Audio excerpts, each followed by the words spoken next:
Police continue search for missing Manchester schoolboy. Police swarmed the West Road area of Mandeville on Wednesday evening, following reported signs of a child believed to be the missing Manchester High School boy, Jaden Smith. This after they were alerted by citizens that a child matching his description eluded passerbys who tried to approach him. Reporters saw several police personnel and citizens combing the area about 6 p.m. moments after the child was spotted. An eyewitness explaining what she saw said the child ran off when citizens tried to approach him. "I was driving when I saw him, and a man was calling out to people for help. The boy was running. There was a taxi that was passing at the same time. The boy ran off by the time I turned my car around," she stated. Police confirmed that they were alerted by citizens of the child being seen. Since Tuesday, there have been an intense search for a 12-year-old child who went missing after school last Friday. The police were still in search of the child up to 7:30 p.m. Principal of Manchester High School and the staff from the school also turned up at the section of Wesley Road as word of the sighting the child was spreading. Chief Justice described death of Parish Judge Ruth Lawrence as a profound loss to the justice system. Chief Justice Bryan has described the death of the Parish Judge Ruth Lawrence as a profound loss of the justice system.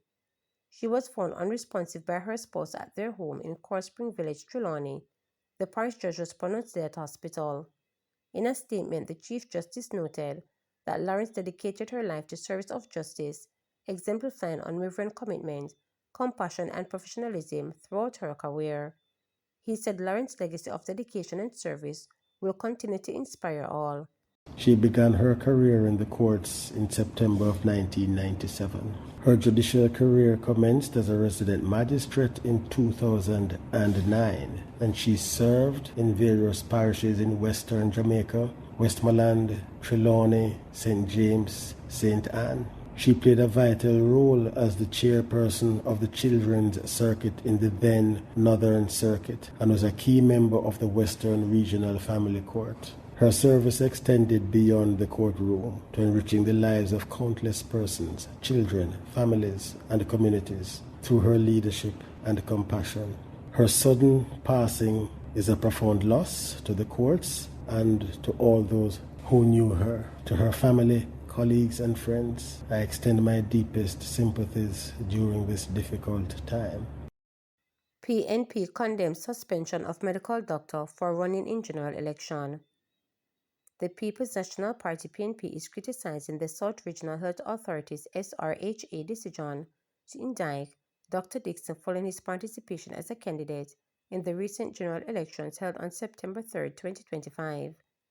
Dr. Dixon was reportedly suspended from his duty by the SRHA, citing breaches of the Public Staff Order 4.26.1, which prohibits public officers from engaging in partisan political activity.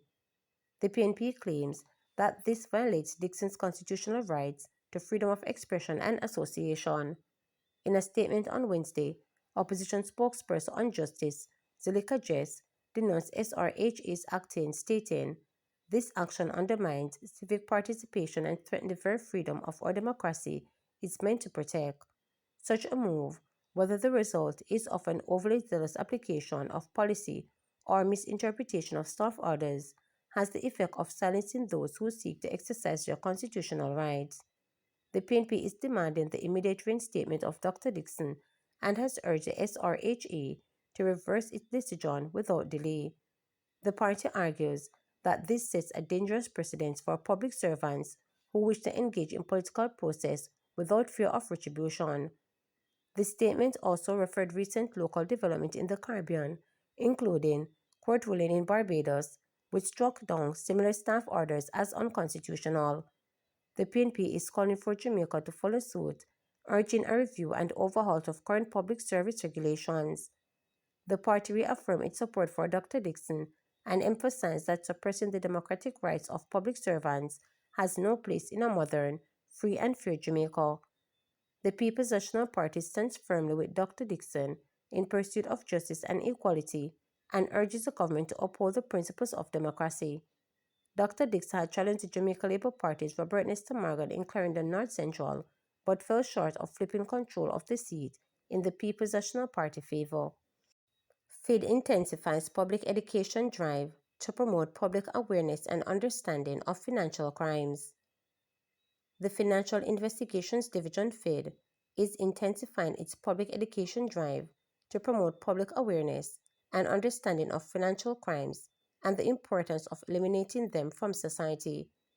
The FID said through radio programs and social media podcasts, it is packaging practical guidance for citizens, businesses, and the regulated sector on how financial crimes work, the red flags to watch for, and how to report suspicious activity. It said recent campaign messages have warned especially young professionals, the unemployed, and small business operators not to allow their identities, bank accounts, or businesses to be used to move funds. These actions can lead to criminal charges under the Proceeds of Crime Act (POCA). FID Chief Technical Director Dennis Strong noted that when people are aware of the law, they are far less likely to be victimized. Public education is a frontline tool in Jamaica's fight against financial crimes. When people understand the law, common schemes, and the warning signs, they are far less likely to be victimized and far less likely to be drawn into offending behavior such as fraud, money laundering, and the money mule activity. Under this thrust, we aim to turn complex topics into clear, actionable guidance for every Jamaican. The radio series and podcasts will demystify issues such as scams, cyber-enabled fraud, and asset recovery, thereby equipping Jamaicans to protect themselves and their businesses. They complement the usual flow of FID news and updates from the department's official channels. Oh, for a breath of fresh air. For the upteenth time, residents and educators of the Southwest St. Andrew community of Greenwich Town are pleading with the authorities to address the stench coming from the nearby National Water Commission sewage plant. More than 10 years ago, the NWC promised that it would be taking steps to reduce the stench, which has regularly blanketed sections of the community. But on Tuesday, principals of two schools in the community and residents charged that the full stench from the plant continues to significantly affect their quality of life.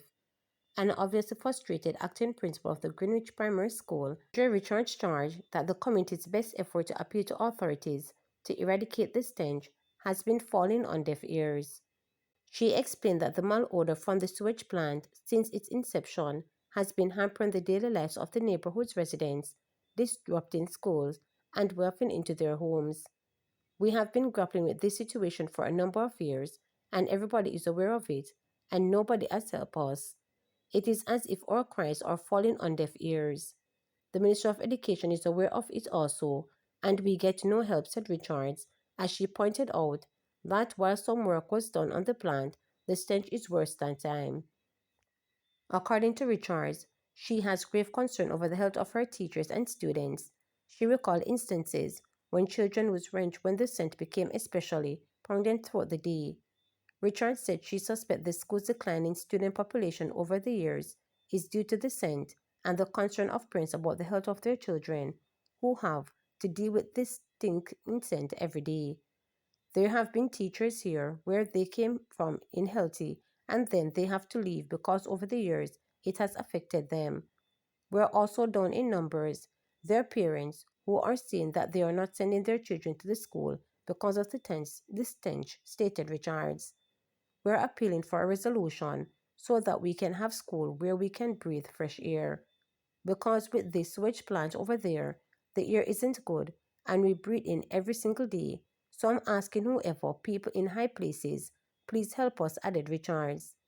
It was a similar story for principal of Caribbean Palms Early Childhood Institution, Marlene Reed, who pointed out that the school has been plagued by the odor since it opened its door 11 years ago. It is affecting the school enormously, especially when the smell comes up. We have to be covering our nose, covering our mouth, telling the children not to talk, so they actually have gotten used to it, stated Reed. She noted that the community was told by officials that the sewage plant would have been removed, but that commitment was seemingly abandoned.